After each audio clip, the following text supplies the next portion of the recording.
Mahirap lumaki na hindi kumpleto ang pamilya. Pero ito na ngayon yung kadalasang nangyayari sa mundo.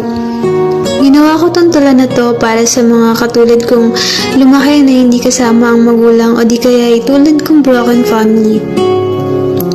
Oo, broken family, salitang napakasakit pakinggan at napakahirap pagdaanan ng kahit sinong nakaranas na.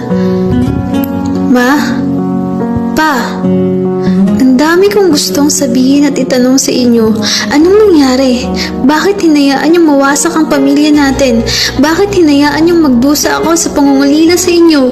Hindi ko sinusumbat kasi alam kong wala akong karapatan. Pero naiinggit ako. Naiinggit ako sa mga nakikita ko na kasama ang kanilang magulang. Samantalang ako kahit kailan hindi ko man lang naranasan. Ang daming panahon na nasayang na hindi ko kayo nakasama. Ang daming araw at oras na hindi